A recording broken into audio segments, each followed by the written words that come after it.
이해가 되시죠? 그 기자님 말씀이 좋으면 그렇게 수정하는 거예요. 그러니까 지금 왜냐면 그 상업공간은 그러니까 경쟁력이 있고 돈이 벌 수 있는 건 민간에게 다 하시게끔 하고요. 민간에서 돈이 안 된다. 그것만 우리 공적기관이 하겠다가 제 기관이에요. 그런데 이제 상업적인 거에 토대가 될 만한 건 저희가 지원해 드려야 되겠죠. 그 또 하나는 이제 상업적인 것도 우선 해야 될 거는 이제 어제 이제 그 장애인 부모님들하고 이렇게 만나 뵙게 됐거든요. 그러니까 제가 보면 이분이 굉장히 어려워하세요. 막 자식이 막 30몇인데 그냥 그 애가 안 떨어진다는 거예요. 그 삶이 너무 곤궁하시잖아요. 그러니까 이런 분들이 협동조합을 만들면 이분들이 우리가 이제 매수한 그 공적 토지에서 모래도 하시면서 의지하고 사시게끔 하는 게 제 기본 개념입니다. 그럼 이제 그게 이제 도시계획에서 보면 이게 침 맞는 것과 같다고 누가 전문가가 얘기하더라고요. 그러니까 활력을 이런 데다 침을 딱 넣어주면 이게 힘이 놓는 것처럼 이 도시 전체 기반에서 침을 놓는 것 같은 개념을 하면 될 거고요. 그리고 제가 알아봐야 잘 몰라요. 양 기자님처럼 그런 좋은 얘기 해주시면 오늘 하나씩 반영하면서 하겠다. 이 정도 말씀드리겠습니다. 지금 계획이 수립되는 단계에서 그런 부분들이 네네. 시민들의 의견이 반영되고 그런 좀 전문가의 의견들도 종합할 수 있는 그런 게 필요하다. 네, 저도 정확한 말씀이세요. 그래서 지금 뭐냐면 여기 다리 이게 넘어가잖아요. 여기 다리 넘어가고 이게 넘어가잖아요. 그 다음에 이쪽도 다리가 넘어가죠. 어쨌든 이렇게 여기도 있죠. 그러면 이 공간은 요번엔 요만큼 만들어보자. 여긴 요만큼 만들어보자. 다 비어있어요. 그래서 하나씩 서로 논의하면서 만들어가는 거다. 그런데 제가 전문가들도 그냥 개인 의견이에요. 그래서 이것을 얘기하기 위해서는 여주시와 비슷한 국내 사례, 국외 사례, 또 여주시, 오늘은 그 얘기 말씀 드려야 되나? 근데 현재 그 신세계 첼시 쪽하고 경유하는 걸 지금 논의하고 있습니다. 그래서 신세계 첼시의 이제 외국인들 중국하고 지금 관계 개선이 돼서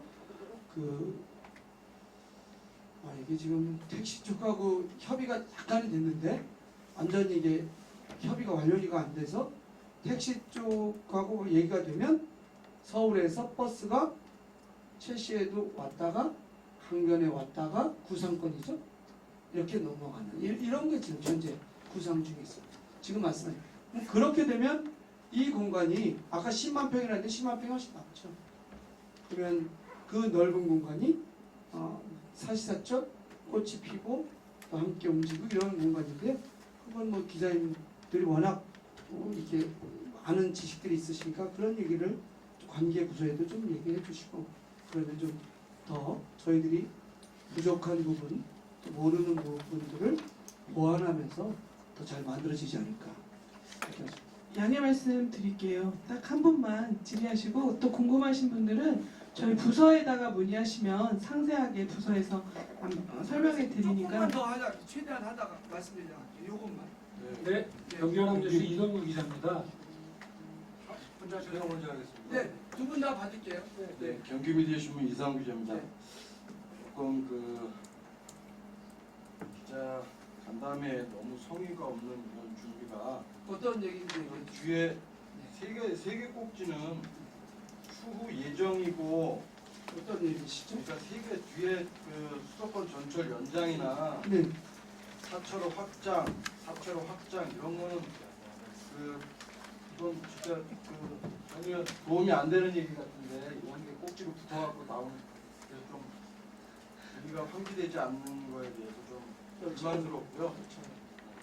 제가 그거는 제 예정은 그게 아니고 네, 수도권 전철로만 얘기하시면 한 30분 정도 브리핑한 내용이 있어요. 근데 덩어리가 워낙 크잖아요. 좀 이 질문 주시는데 이렇게는 말씀드릴게요. 아까 말씀드린 이거는 아니에요. 왜냐면 저희가 미실한 부분이 있죠. 10년 장기 사업은 그걸 구상하다 보면 이게 될 수도 있고 안 될 수도 있고 여러 설 속에 여러분들에게 솔직히 말씀드리는 거예요. 그렇게 말씀드립니다. 뭐 수도권 전철 얘기하면 수서 광주간 BC서부터 동서전철망 국도의 전체 국도의 전체 전철망 철도망 속에 현재 우리가 한 20년 한 15년 장기 계획 속에 어디에 위치해 있는지도 말씀드릴 수 있어요. 교통량에 대한 얘기만 말씀드리겠습니다. 여러분들이 혹시 서울 올라가실 수 있다면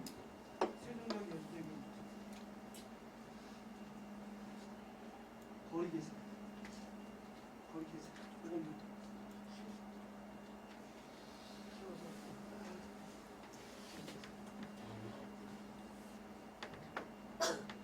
이게 지금 찍어보면 2.7km거든요. 서울은 중간에 여주시보다 작은데요. 배경으로는 1,500만 경기도민이 있습니다. 2,500만이 쓰는 서울시에 가고요. 더 좁은 데도 있겠지만 여주대교와 세종대교 있는 중간에 이게 자동차 도로가 거의 없고요. 사실은 여러분들 보시겠지만 또 하나는 통행량 분석에서 죄송하지만 우리는 굉장히 복잡한 것 같은데 다른 국가의 어떤 통행량 분석을 보면 희열한 도로입니다. 그리고 현재 제가 보면 수만 명이 늘어난다 하더라도 여기에 더 이상의 자동차 도로가 생길 수 있는 BC 분석, 비용 편익 분석이 나오진 않습니다.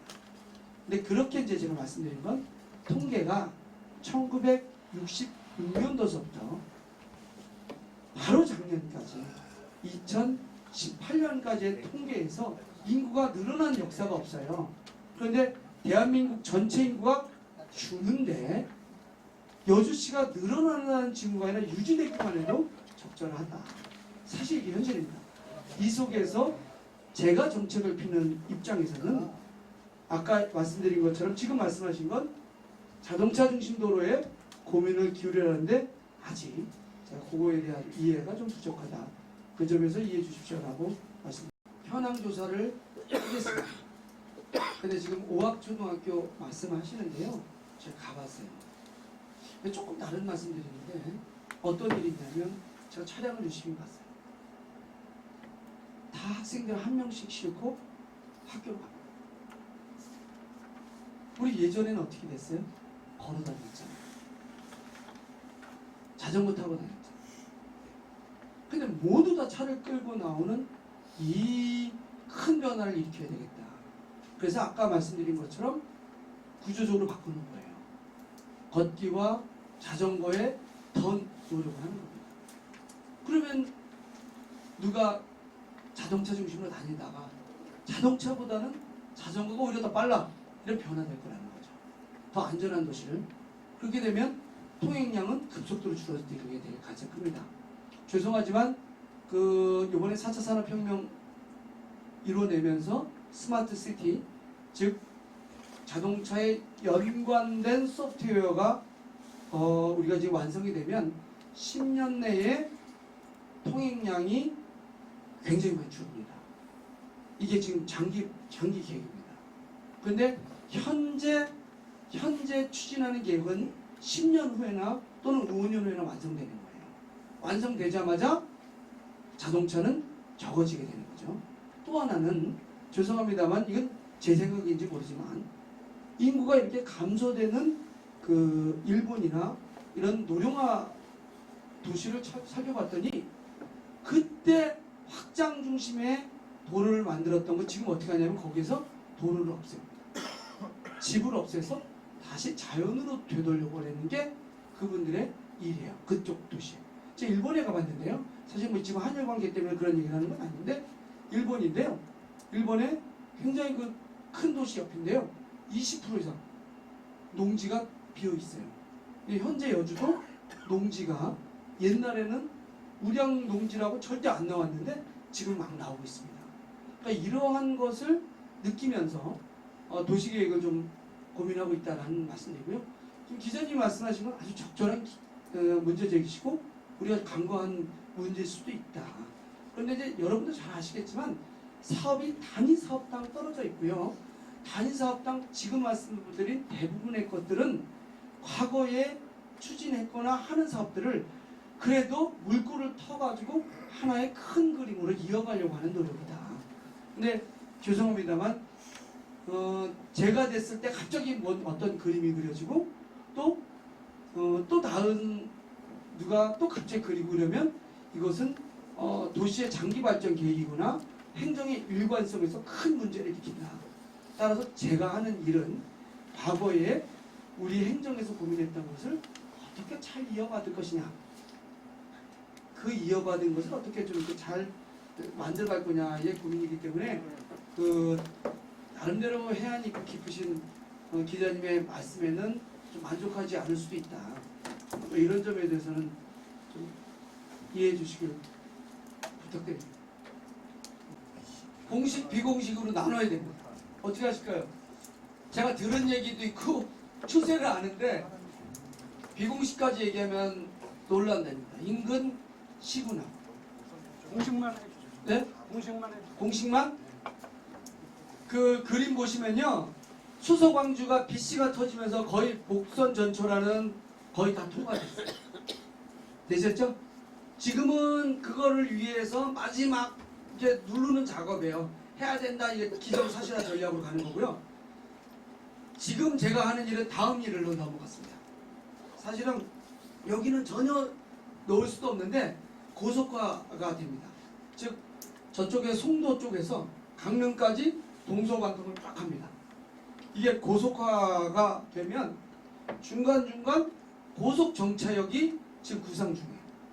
거기에 여주를 밀고 들어가려고 하는데 저의 고민은 뭐냐면 가장 강력한 경쟁자가 뭐예요? 서원주예요. 서원주를 이게 무너뜨릴 수 없어요. 서원주는 거의 모든 거에 집중점이에요. 수소는 더 집중점이에요. 이거는 기자님들이 이게 만약에 부동산 하시는 분들은 깜짝 놀랄 만한 사실은 정보예요. 그러니까 요 가까운데 서원주가 있잖아요. 서원주 전에 여주를 고속정철로 앉혀야 되는데 이게 무지하게 까다롭습니다. 너무 가깝다는 거죠. 현재는 그거 싸움하고 있어요. 그러니까 지금 뭐 복소나 이거는 거의 정책상 가고 있다, 이런 거고요. 그러니까 국토가 어떻게 되면 T자로 개발됩니다. 동서전철량 망, 그 다음에 상하망 이렇게. 그래서 앞으로 이 한 20년 내에 이 도로망, 전철망, 그 다음에 도로망을 벗어난 지역은 인구가 더 급속도로 빠집니다. 그 얘기는 왜 말씀드리냐면 최근에 서울의 부동산 폭등과 관련돼서, 왜냐면 인구가 줄잖아요. 인구가 더 늘어나면 다른 데도 목욕탕도 있고 뭐 그 슈퍼마켓도 필요한데 인구가 주니까 슈퍼마켓이 하나 없어져야 돼요. 근데 서울밖에 없어요. 그럼 글로 가는 거죠. 그래서 수도권 지역의 인구가 올해 기점으로 뭐예요? 전체 대한민국 인구의 반을 넘어섰어요. 그래서 국가정책에 제가 이제 그 협의체의 국가정책을 들어보면 어떤 얘기를 하고 있냐면 국가도 지금 이렇게 손대기가 굉장히 까다로워요. 왜냐면 지역 거점 도시의 지방화 이 개발을 해줘야 되는데 이게 4차 산업혁명의 글로벌 국가 경쟁력으로 가려고 하면 이게 서울이라고 하는 이 어마어마한 덩어리에서 뭔가를 앉혀줘야 되는 거죠. 이게 이렇게 앉혀주면 지방을 더 땡기게 되는 거고, 지방으로 가면 국제적인 경쟁력에서는 낙후가 되고 여기에 끼어버렸어요.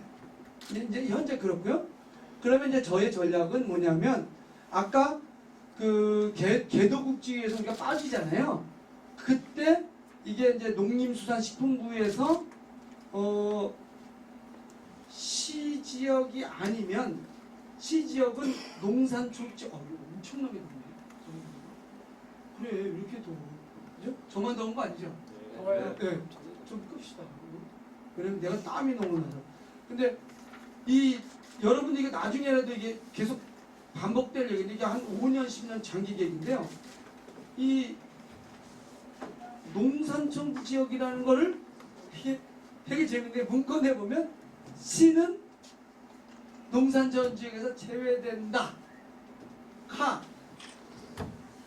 그 농수산축산부 쪽의 개념이 아니에요. 닫아요. 내가 아는 게 괜찮아요. 땀 흘리고 내려. 그게 아니고 이건 기재부 쪽의 얘기예요. 그래서 제가 거기다가 방점을 딱 때리는 거예요. 이번에 수도권 지역에 여주 지역만 그 지방 소멸도시로 나와 있잖아요. 근데 이게 사실은 우리에게 저는 내심으로 부정적으로 보겠어요? 부정적이지 않게 보겠어요? 네? 양쪽의 것이지. 이거는 공식 말씀 못 드립니다. 이걸 제가 이제 정치적으로 활용해야 될 거리인데 이건 제가 표현하기 좀 껄끄럽습니다. 근데 어쨌든 그런 것에 있다. 제가 아까 국가 전철 이 교통망을 아까 했지만 복선화는 기본이 되는 것 같다. 그리고 이제 그 다음에는 이게 속도 인구가 그러니까 도시 지역의 문제를 해결하기 위해서 고속화 전략을 취한다. 여주가 서원주가 있어서 아주 애매하게 있다. 요거를 넘는 전략을 지금 수립하고 있는데 굉장히 까다롭다. 여주시 뭐 공직자 역량이 아니에요. 이건 뭐 박사 몇 명이 할 수 있는 게 아니라 근간의 새로운 개념을 만들어야 된다. 그런 거고 이런 그 인구 이동의 전체 흐름 속에서 수도권이 갖고 있는 또 국가가 갖고 있는 딜레마, 즉 수도권이 국제적인 경쟁력이 있으려면 수도권에 떨궈야 되는데 지방의 반발이 심하고 지방에 갖다 놓으면 국제적인 경쟁력에서 뒤져버리고 뭐 이런 데 껴있다. 그런데 여주는 수도권에 있기 때문에 뭔가 해주려고 하면 어디가 때린다? 지방이 때리고 있다. 여기에 껴있습니다.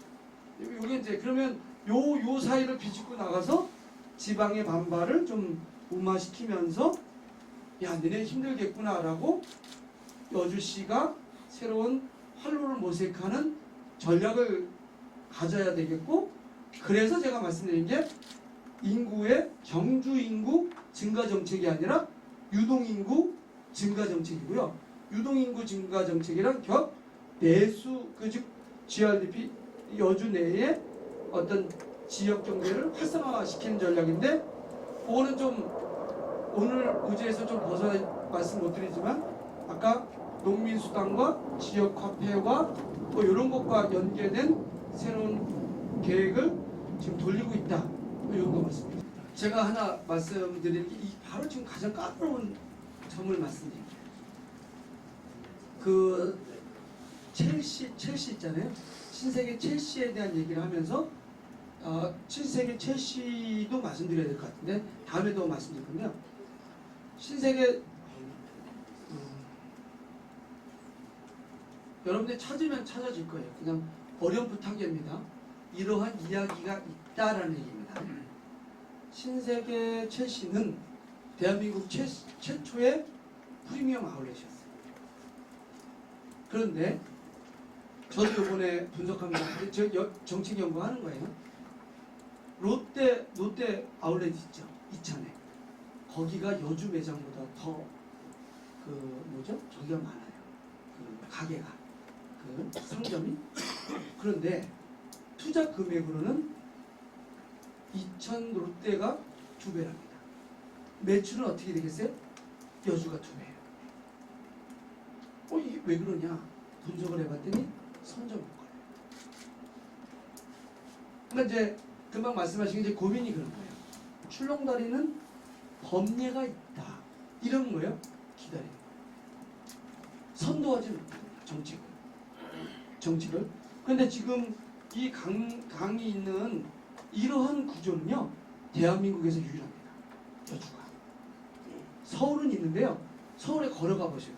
못 버팁니다. 시끄러워서. 따라서 대한민국의 유일한 구조인데요. 최근에 서울시도 인도교를 놓는 계획을 이제 시작해요. 도시 개념에서 자동차 중심에서 걷기 중심, 자전거 중심, 근거리 이동 중심, 그 지역 커뮤니티, 지역의 사람들과 관계 중심으로 재편하고 있습니다. 이게 문재인 정부가 추진하고 있는 헬스케어와 푸드 플랜하고 헬스케어, 커뮤니티 케어 요것과 비슷한 개념입니다. 따라서 제가 말씀드리는 건 우리 여주시가 요번에 청소년 그 위생용품 조례가 전국 최초로 해서 상도 받고 했던 것처럼 기자님이 말씀하신 것처럼 다른 데 법례가 있냐에 대한 답변이 겁니다. 걷는 도시가 미래 도시고 가장 행복한 도시는 전 세계 수두룩퉁퉁합니다. 그것을 여주에서 만들려고 하는 것이고 제가 보기에는 재원에 대한 얘기 오늘 말씀드리지 못하는 이유는 의회 보고가 아직 안 돼서 그래요. 의회하고 지금 잘못하면 충돌하고 있어서 그게 못 드리는데 거의 여주시에 충격이 없으면서 만들 수 있는 방법이기 때문에 그렇다. 이런 말씀입니다. 위험은 적지만 효과는 크다. 뭐 이렇게 했습니다. 그 시간 동안 감사드리고요. 다음 브리핑에서 만나 뵙도록 하겠습니다. 건강하십시오. 고맙습니다.